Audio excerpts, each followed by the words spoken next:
Welcome to Secrets of a Seamstress, episode 3, and we have got Laurie, the owner of Blanca.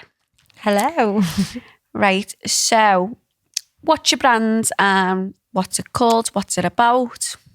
So our brand is Blanca Sport. We're a children's athleisure brand and we cater for boys and girls ages 2 to 14. Okay, amazing. So where did you get the idea for the brand?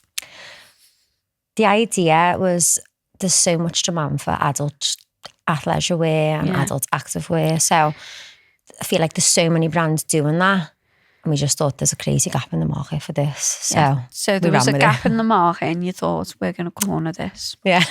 Yeah, right. So, when it comes to fashion and that, did you go to college, university? No. None of that? No.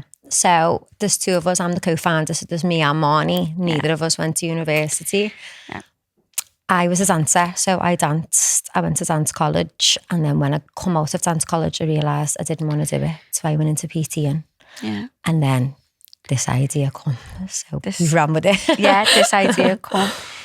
Well, you're a PT, so you were into your gym clothes, weren't you? And then there was a huge gap in the market for Crazy. for kids wear, basically. And Marny's really into fashion. Marny's my sister. She's really into fashion, so you've kind of gelled. You've got a good partnership, haven't you? Right, what was your first job? My first job, I worked in British Home Stores as a Christmas temp when I was 16, and then I worked in Zara after that, so I've got a little bit of retail experience. And then you've done PT. And then I went into PT, and Okay, so when did you start the brand? We launched in March 2022, but it took us about a year to actually get the ball rolling with everything and finding suppliers and stuff. But March 2022, so just gone 2 years. It was just our 2 year. Yeah, so it was after the pandemic, wasn't it? So I remember you messaging me over like, oh, can you measure Blossom? And try and get the sizes and stuff like that. It was hard work. You just put in like a lot of work before you even launched. I'd say huge.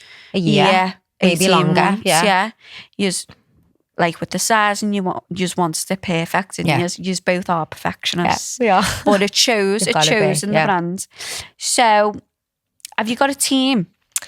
So no, it's just us two. Laura, family, people help us out because you've got a HQ, haven't we? So people do come and help us out. But we're the back end, we're the management, we design, we're everything really. Everything. So Okay, so. Like the fabrics and that you use, did you research them?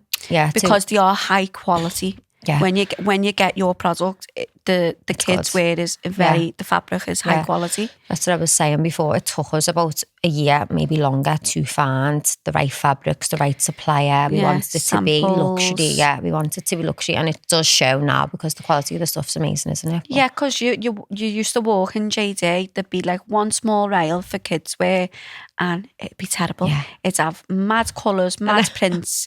It wouldn't be, the kids wouldn't even want to wear it, would they? Yeah. So you have kind of cornered the market in that sense as well. And parents do buy it because it is so good and wearable and durable, really. Yeah. So do you have a manufacturer? Yeah, we do. We've got multiple manufacturers, different ones for the activewear and the tracksuits and stuff, because we felt like one manufacturer was good at one thing and one manufacturer was good at the other. Yeah, you wanted to keep your quality in your 100%. Clothes, so you just change manufacturer if they weren't good at a specific thing. So how did you find your manufacturer? It was hard. Was it? Yeah, so that's why it took us so long to launch, because finding a manufacturer was hard, because obviously we wanted the good fabric, we wanted the workspace where people worked in to be not bad. So Google's your best mate, like when you're first starting stuff off, because we had no experience, so we didn't have a fashion degree or anything, but we found it. So Googled loads of going back and forth, getting samples, sizing was off, fabric weren't good enough. So then we went on a work trip and then we found our manufacturer. So Google. That's amazing. So Google's your best friend, girls. Right, so have you done any events? Yeah, so for our first birthday, we done a first birthday / spring summer 23 launch of the collection. It was a big fashion show. So there was like 800 people there, wasn't it? It was huge. I think there was more than Yeah, that. it was amazing. It was amazing. Yeah. And of course, you had dancers, you had entertainment. Yeah. What I loved about the event is you had entertainment for the kids. Yeah. You had that little photo booth thing, and it was for the was kids. good. Where Was where you good. do get kids brands who, you know, are more Instagram based, Yeah. more influencer Yeah. based, where you used to have fun with the kids Yeah. as well, Yeah. which I love about it. Right, have you got any events planned? Yeah. We're in the pipework, so we're going to be doing another fashion show event, Yeah. whatever you want to More call a it. surprise. Yeah, more surprise. Yeah. Yeah. Hopefully September. So if you follow us, we'll Yeah. go for it. Well, girls got to get following. Where'd you get the ideas from? We're always looking for new ideas. We're always trying to be like one step ahead with the stuff. Obviously, you've got like the activewear giants like Lululemon and Alo Yoga. Yeah. But when we first started, we only catered for girls, and we only had like 5 gym sets, 1 jumper and a pair of socks. But as we're evolving and getting bigger, more garments are getting brought in. So yeah, like you've got the unitard, you've got the windbreaker, you've got like the little jumper Yeah, sets, it's and getting I big. love the tracksuits. Yeah, so for boys as for well. boys, The unisex, aren't they? Yeah, so so it this- is amazing.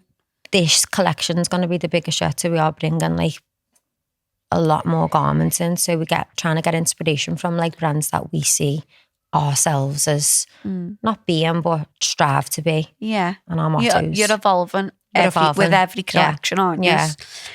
Right. So we've touched on fabrics and that. You know, your photo shoots, your content, because the Instagram is very clean cut, and I know a lot of thought goes into the Instagram. You know, how do you plan your photo shoots? How do you plan your content? Is there a specific niche that you want to hit? Like, has it got to be a certain way each picture? As you said, we're about perfection. Yeah, I know that. So we just try and keep it on brand and on trend with us. So our motto is athleisure for the cool kids, isn't it? So we see ourselves as being like quite cool, on trend and current. Yeah. So when we do our photo shoots, it's amazing because all the ideas and what we've done comes together. So you see it to like, but when it even comes down to like what models got what on, we sit going back and forth for weeks. Like, she needs to be in that. She needs to be in that. And you're very good with your models as well. Like the kids that wear the stuff's unreal. I know. Well, this year we've had models from all over, from London, from Manchester. But this year we kept it like homegrown. So we had all the kids from Liverpool, and it was just boss, because obviously we're doing so well as a brand, and then to bring on kids from our city, like, it was good. I feel like it opens a few doors for kids. It does, definitely. Doesn't it? One in of the Liverpool. models got booked off the photographer for another jobs, so like that's what's good. I feel like when you do use models or even makeup artists or hairdressers from the city, you know, it opens doors for them, for and everyone, not just us. It helps everyone, doesn't it? Yeah, and that's what I love. You know, I don't really know this because obviously it's children, but just use like kids influencers. Yeah. So I think influencers are huge. So we're always on the lookout for influencers, especially with the social media. They open up doors for you, don't they? So when we first started, we were brand new to the game. We didn't really have a following. Like we were new. So that's how we first like got it out there, like by sending it out to the influencers. And then once it's a platform for us, isn't it? For using their platform helps our brand. So once the kids who aren't influencers see the kids who aren't influencers have got it on. You see that when the kids see someone in something, it's like a toy, isn't it? When they've got a certain, they want it. Yeah. So that's how it starts. Yeah. So right, you know, do you get any negative feedback from anything? Really? But we do. But I just think negative feedback is just as important as positive feedback, isn't it? You've got to take it all on board, and everything that we do get back, which it's a small share of negative, but we've had a few little things. Just so like we're still new, aren't we? So we're still learning, but whatever feedback we do get, it always gets interpreted into the upcoming stuff. Do you know what I mean? Yeah, it's just using it to your advantage, and you know, just making it into a positive, really. It's like size and whatever and stuff like that. Fabrics, everyone's learning as they go, aren't they? Yeah, 100%. When you got a brand, you learn as you go. Right, so if someone invests 1 million into the brand, what would you do with it? Well, it just opens so many doors and it just pushes to where we're going anyway. Yeah. But it'd just give us that kickstart to go. Okay, so would you employ people? Yeah, would 100%. you? That's what I was about to get to. Yeah. So obviously it's just me and Marn. So we're obviously doing everything. Whereas if we had the £1 million, if we had £1 million, we'd be able to employ like a marketer, a social media manager, finance. It's everything that you don't realise that goes into it. Yeah. People think that you're just like packing orders up and that, but you've got to design, make, get it here, then you've got to market it. It's having so many jobs all in one. It just doesn't stop, does it? So obviously if you're taking people on who've got the experience and that, the brand's going to thrive, isn't it? Yeah. And you'll be able to get as much, be able to get thing. Where we're still limited now as to what we can get if you had the pot of money sitting there. Yeah, to be fair, everyone I've spoke to has said the same thing with that question. They've said, these employ people. Yeah. It's because it's wearing all the hats, isn't it? You've got to do everything and it's hard to switch off from it, especially when you're self-employed and you want it to go big. It's hard to take yourself away from it. But if you had that help, it would help you to just be able to not sit back, but not have to stress out about so much, and you could manage one thing. Mm-hmm. You know what I mean? Right. So where do you see the brand in 5 years? At the top. At the top. At the top. I don't think there's no doubt about it. I think we're going there. Yeah. If we carry on working the way we're going, keep the quality high, and you haven't scrimped one bit. Everything's in the detail. Yeah, isn't it? It's huge. Yeah. You're only progressing. Every collection's getting better. Even like the influencer side, you're getting bigger on Instagram and stuff like that. So you hit 10k today. Oh, amazing.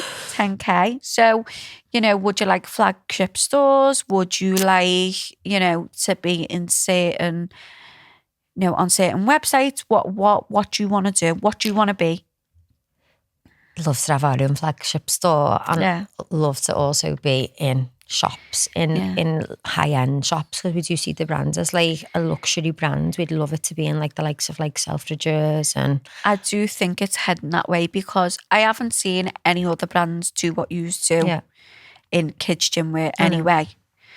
But the quality is just there, and the designs are always on trend. So you're keeping in with the adult gym wear as well. So the colours, we're always thinking and stuff.